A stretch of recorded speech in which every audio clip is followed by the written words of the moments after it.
We acknowledge and respect the first humans of the unceded land we call San Francisco, the Ramaytush Ohlone. We condemn the genocide of these and other tribes across the Western Hemisphere. We honor their legacy and history, and we support rematriation and sovereignty efforts.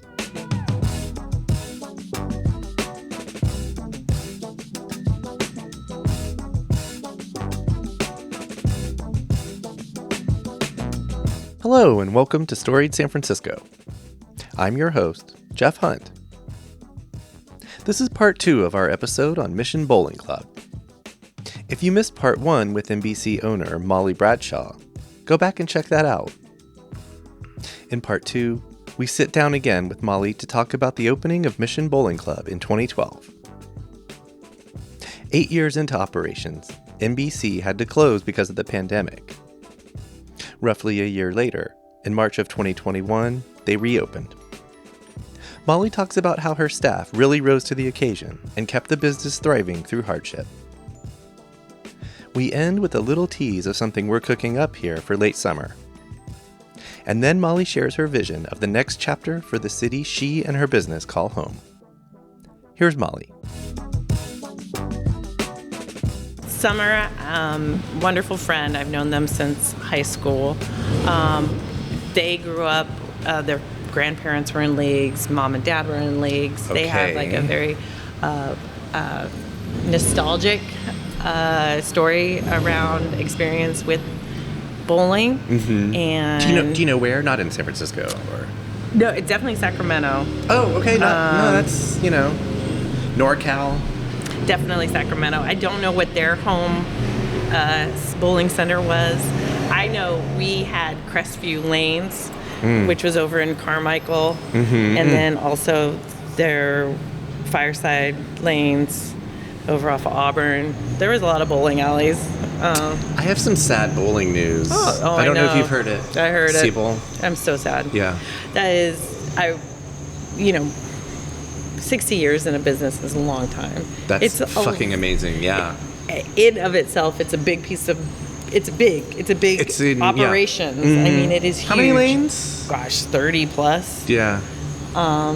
And also arcade and restaurant. And, but it's such a beautiful, it has all the nostalgia. What a beautiful place. Spot. It's just looking at gorgeous. the ocean and yeah. And did that news drop today? It was yesterday. Or yesterday? Okay. Yeah, okay. I saw it yesterday. Yeah. But that's very sad. Yeah. And I think the thing that, Albany Bowl, John Tierney was really nice to us. And then Serra Bowl, and I'm blanking on his name. I want to say it's Tim, but it's not. All those proprietors were so kind to us when we were exploring this, because we did the research. We went to all the places to see what they were like and what about it, what do we want to capture, what makes us, like San Francisco, different, or what could make us different. And, everything, all the other bowling alleys at that time are just still rooted in this nostalgia. And it, it felt familiar. Mm-hmm. And so we knew we wanted to create something that felt different. Can I go back just real I'm fast? sorry. No, not at all. So Sommer had the background Yes. in their life of like it was in the family. Yes. Then how did Sommer bring the idea to you? Just one day, just boom. I don't think it's like a bad thing, but Sommer and John broke up, and Sommer was like, Sommer's a very passionate person. That when they have an idea, they've got an idea. Okay. And so they had an idea, and I said I would love to try this again. But it took a lot too, because I also knew how much time it took, and it was different because of mini bar, and I had a full-time job, and it was always just a little bit like how, and also bigger risk, much bigger risk, and. Yeah. How are we going to afford it? It's literally, I think, 10 times bigger. So I don't have any more money. Right. We just opened. That's done. Yeah. So. Oh, and actually, that's a good question. When was this? When did the idea sort of? 2010. Okay. And then. So many bars just a couple years old, really. Mm-hmm. And then 2011, January 1st, 2011, we signed a lease. Okay. Right. The second recession. Can we? Oh, right. Just wait, folks. There's more coming. There's another one around the corner. Yeah, there is. Probably. But I've just signed a new lease. No, I'm just kidding. Did you look at other spaces? Do you remember some of the other ones you looked at? Potrero, across the street from bottom of the hill. There's all those big warehouses. Yes. Then also a really funky space that was now where the Starbucks is by KQED. Oh, yeah. There was also a weird, funky place because we knew what we needed. We needed more than 10,000, somewhere in that about 10,000 square foot. And you just needed to make sure it was wide open. Because sometimes they'll say, oh, it's 10,000, but it's 5 and vertical. 5. Yeah. So we definitely knew what we needed. And then this happened. And what's funny, Slate Bar was pink, I think, before that. On 16th Street? Mm-hmm. And this person, I can't remember their name, I think Peter, they're in business, they're doing clubs, they're more of and they were thinking, they were looking at this place. Oh, okay. So we heard in the grapevine that other people were looking at this spot, but it was a neighbor issue. They don't want a nightclub. So the only nightclub kind of folks were looking at this space as a potential place. It's a crowd. A little louder, a little bit, yes, a little bit more. more. That in post. Yeah, you have to be louder. So we had someone said, "Well, what about this spot?" We looked at it and we're like, "Oh my gosh, this could be it!" And then we were able to come and check it out. It's Centennial Electrical Distribution. Okay. Was its former and. That's in the Instagram post, right? That sign. Yeah, we have it on the front of the bowling desk. Nice. It had been empty for 3 years. So there was nothing in this place, holes in the ceiling, this was their home. Mm-hmm. And it was pretty bad. There was actually a second floor mezzanine that was totally illegal, but the floors were buckled. It was just destroyed. It was pretty much a pretty gross space. Yeah. And we put an offer, and because definitely Summer walked in and she's like, "Can you hear it?" I'm like, "What?" And she's just like, "The bowling, I hear it." It was very fun. So there was from the beginning, the vision was there, and Summer. How much was it? How much of the vision was Summer's? I would say a lot of the bowling background. Yeah, that they have. I would say she had the aesthetic. She has the design background. Then it becomes sort of how do we make it a warm, comfortable place with great service and make sure that we are delivering on that vision. Right. I think I don't know if it's the right parody, but you know how there's that kind of how record store employees and video, staff employees get a bad rap. Well, the shoe desk person at bowling alleys also get a bad rap. They're not traditionally have been like this. Hi, how you doing? Would you welcome to blah blah blah. So we knew that what we were going to create was something that people would want to hang out in. It would feel comfortable. They would feel that they could feel the details in the place, and they would treat the place with respect as well. If you create an environment where you show that your attention to detail and your attention to them as their experience is important, I think it kind of comes through. And, we still, put a fresh coat of paint every year, try to make sure people feel like there's something to do besides bowling, or if they come for bowling, they can have great food. People can enjoy the space. So that brings up, at least in my mind, so bowling Yes. was new to you as far as running a business around it. Oh, definitely. Was that new to Summer as well? Yes. Like, okay. I mean, operating a bowling alley, definitely new.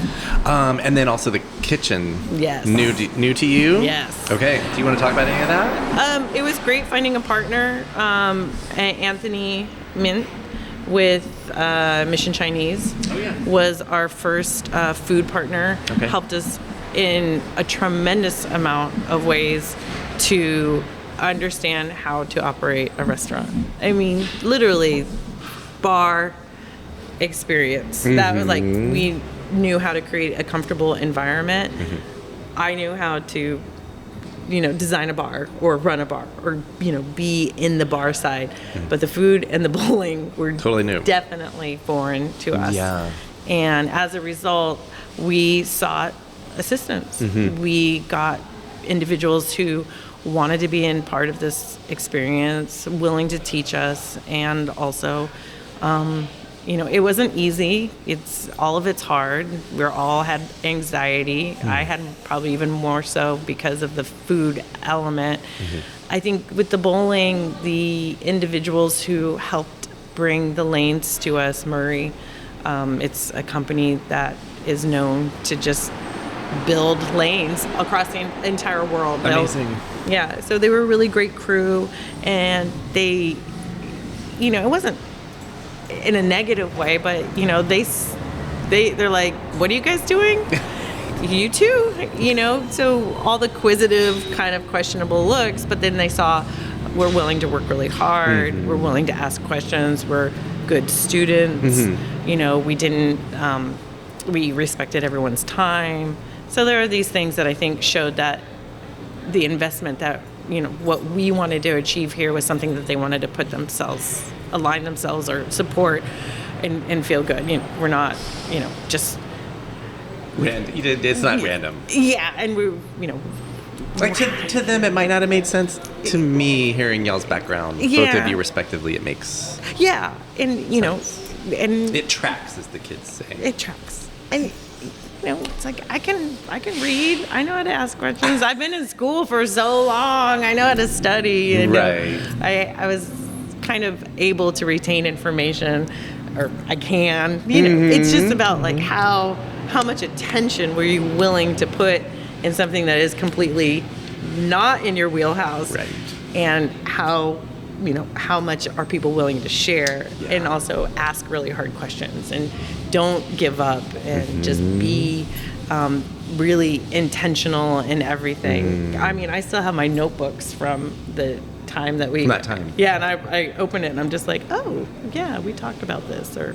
Oh, and that tracks. I'm just nice. Like, I don't throw away anything, unfortunately, which is bad, but I still find notes that I'm like, oh, yeah, don't ever forget this one. That was a good lesson. It's great when you can connect the dots, and you're like, well, the person I was then makes sense to what I'm doing or who I am now. Yeah. That's awesome.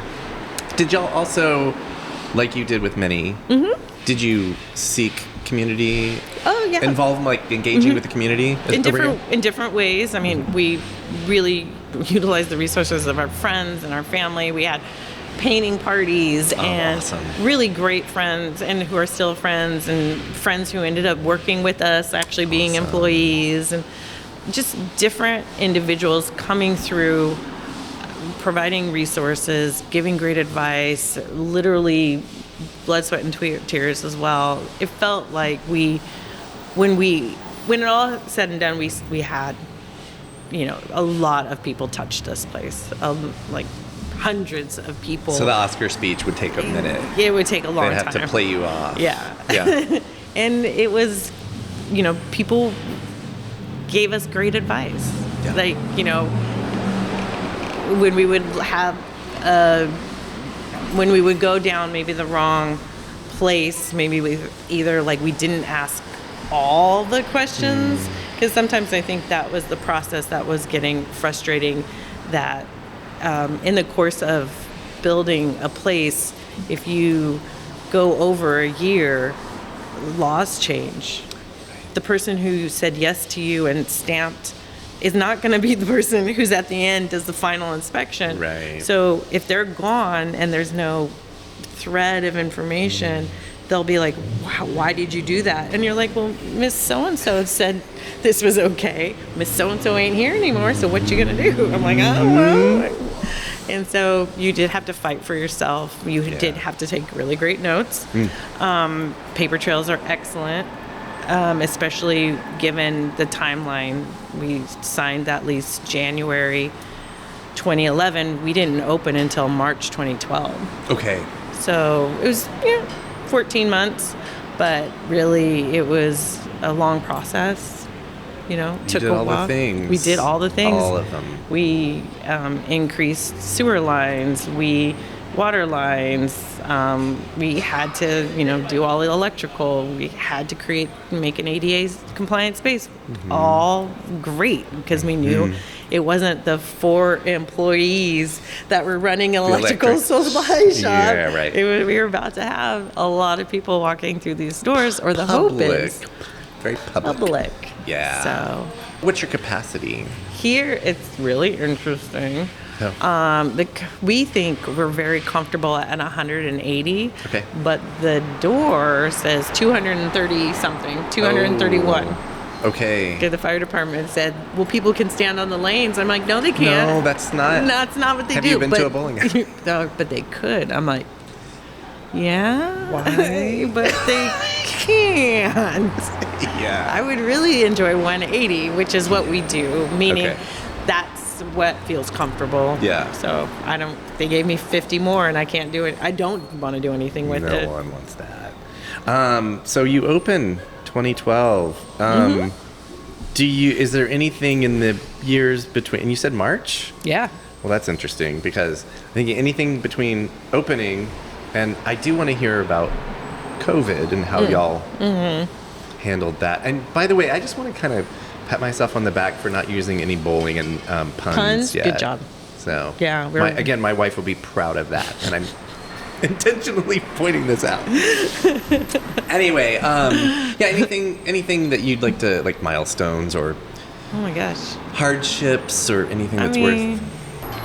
This is a business of people, and I'm lucky enough to work with a lot of people, and we've lost some people, and it's really sad. And there are some people who have, journeys in life that, they have to make hard decisions for themselves, and sometimes they make decisions that I wish they would take better care of themselves, but, we work with young people and old people and people who are in the middle of their own big decisions. And I don't know, it's a really cool place. And my milestones are all people related. Like, have you had... If that makes sense. It does. Have you had any folks who worked with you here and then went on to do their own businesses? So many. Yeah. Mia, Maddie, Jillian. Jillian works here. Yeah, Robbie. I did not even know that. Yeah. Jillian Fitzgerald. She's been on the podcast. That's lovely. Like any of the businesses that we might know around here? Yeah. Mia opened Victory Hall and Parlor with Deanna. And then Maddie opened Brass Tacks. Alina? It closed on the corner, 16th and Flint and Guerrero. Any others that you can think of? So Maddie, and then Dan Stone opened Northlight in Oakland. Okay. Jillian with Casements. Sean Mabry opened Mothership. Oh, yeah. And God damn it. Which is where Virgil's used to be, yeah, right? Virgil's, and also, Jillian. Where Jillian also, yeah. Yeah. Well, some people have taken, like, big leadership roles. Like Carrie worked at Wild Hawk and opened that place, and I thought that was always amazing. I just think it's a testament to a place when... And there are other examples excited of for it. them. I think it's a sign of who you're bringing in, the kind of people and the kind of minds and hearts. I think that you're bringing in. And none of those folks ever said, "Oh, because you can do it, I can do it." They know how hard it is. Right. They also just wanted the challenge, I think. And they were probably taking notes about how you did it. Maybe. Yeah. I mean, definitely like, oh yeah, don't forget this. Don't forget that. Right. The city's going to ask you for that. Please don't forget that. That could add another 3 months, Be careful. Yeah. But it's always, super fun to know that I can borrow a bottle of Jameson from almost any place in this. No, just kidding. But it's great. I'm so excited for them because you get to drive the car. You get to choose the music. You get to decide the tone. You get to do all of those things. Because, I mean, if anything, that's kind of, you're like, oh, I wish we could. And you're like, yeah, I wish we could too. But, that doesn't fit here. Or thank you for that suggestion. Right. Like, I never would be like, go open your own place then.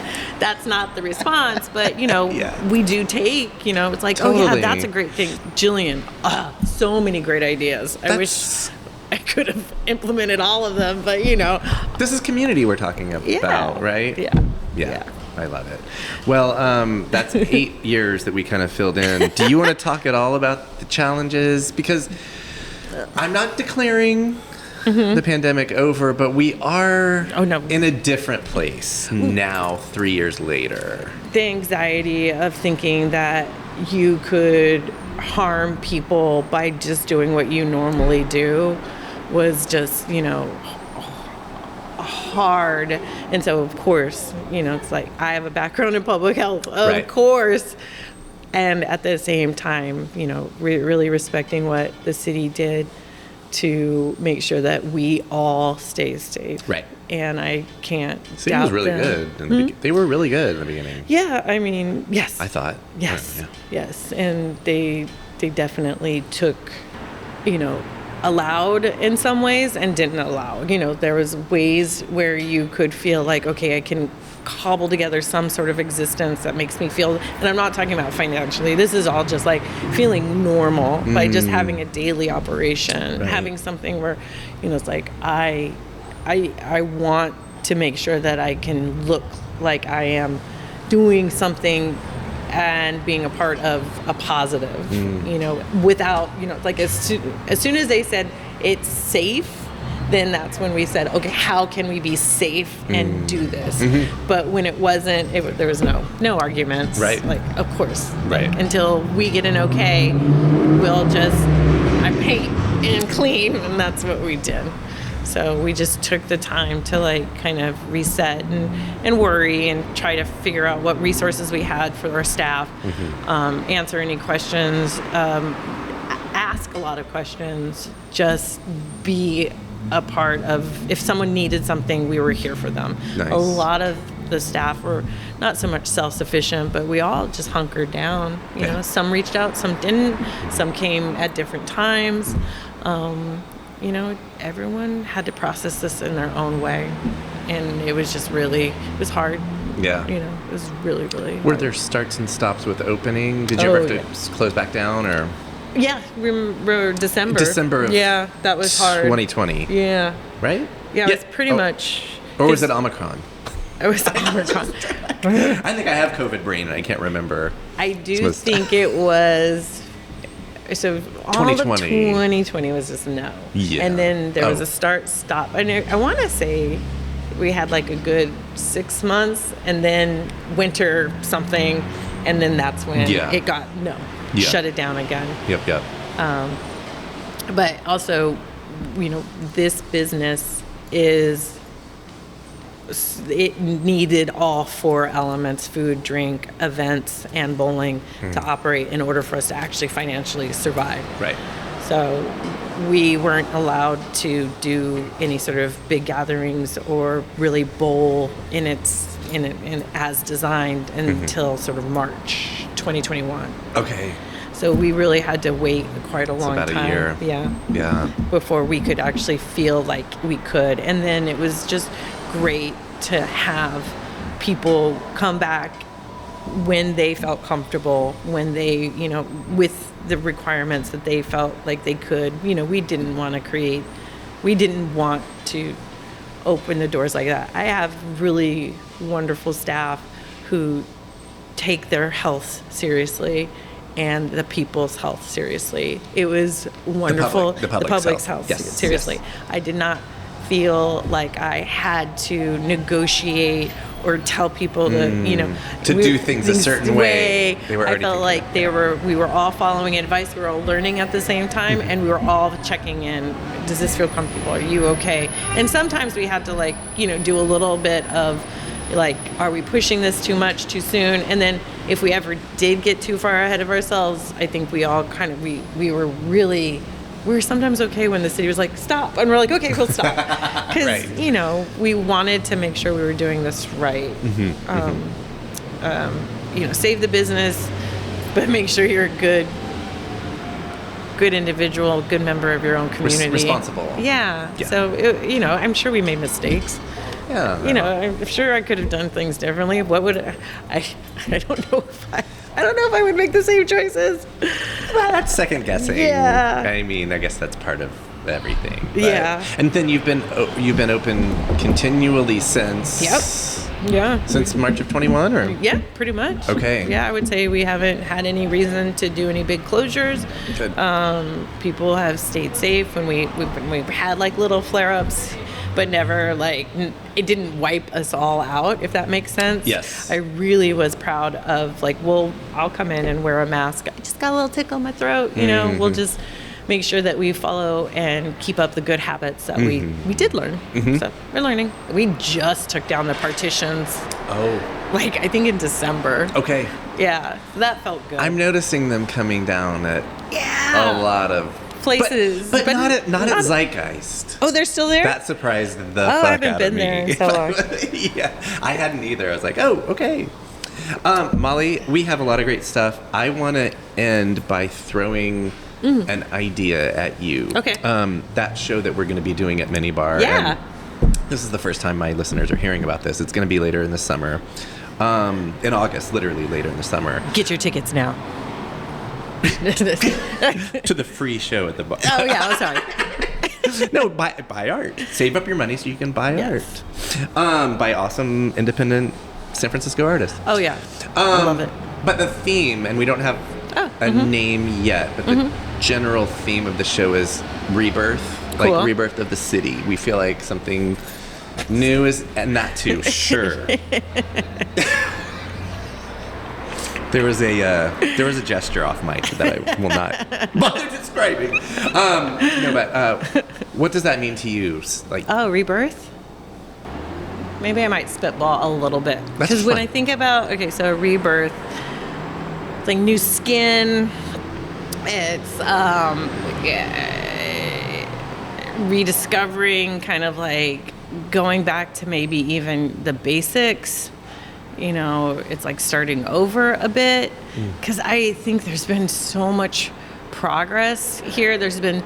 We've learned a lot. You know, there's historically so many bad characters, I think, and that those lessons about like accountability and being more in tune with the needs of a broader group of people, just being conscientious, are all those things that I never want to, like, so I don't want to start over. There's so much work that's already been done, and a lot of great work. So I don't want the rebirth to shed any of the things that people really worked really hard for. So, you know, I guess standing a little bit on the work that others have done. But what would be nice is to keep gathering those voices. There's a lot of young people that I think would be so interesting to have their voices happening and hearing more. And I don't know, creating, we started the conversation about like visits to San Francisco, visits to the Bay Area when I was in high school, when I was a young person, and how exciting that was, because you got to see all of this amazing art and movement and people working together, doing things that felt so fresh and alive. People who didn't make a lot of money, but still enjoying the city at such a fun level, because you had the beauty of the sky and the rolling mountains and the ocean. And it was just, this is such a small town, walking from one point to another, seeing and experiencing so much of different people and cultures. And I think that's what I really think is really beautiful about San Francisco, how Western Addition here in the Mission, you have everything in this like little square of rich, poor, people who are invested, people who are just not invested. Yeah. You have everything in one square block of your radius. And I just wish maybe the rebirth would be about building more connections. And I don't even know if that's part of what rebirth means, but I would love to see the San Francisco where a lot of all sorts of people just got together and talked and experienced one another around art and music and just having fun, enjoying another human being present around people. I don't know. I do think that relationships and creating opportunities, creating space for people to meet and see different people is really important. And I was talking to someone about sort of Seabowl, and that's what's sad for me, is because I think place is important. And it's like you never know who you're going to be bowling next to. Right. They could actually be really interesting people, or really enthusiastic, or showing a lot of joy, and it's infectious. And just sort of like when you're kind of in your own world, not going out, you lose that opportunity to see how wonderful people can be.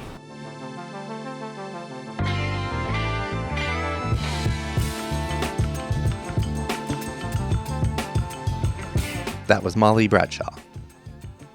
On the next episode of Storied San Francisco, we'll meet some of the incredible folks who run and perform in the show Dear San Francisco. Our podcast about Club Fugazi in North Beach drops next Tuesday. Music for Storied San Francisco was produced, performed, and curated by Otis McDonald. Michelle Kilfeather does original photography for us.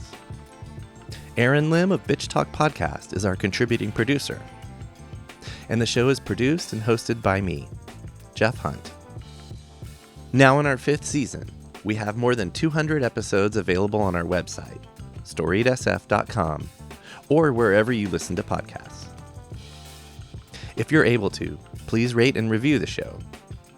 And drop us a line at storiedsf@gmail.com. Thanks for listening. Stay strong, weird, and healthy. And we'll see you next time on Storied San Francisco.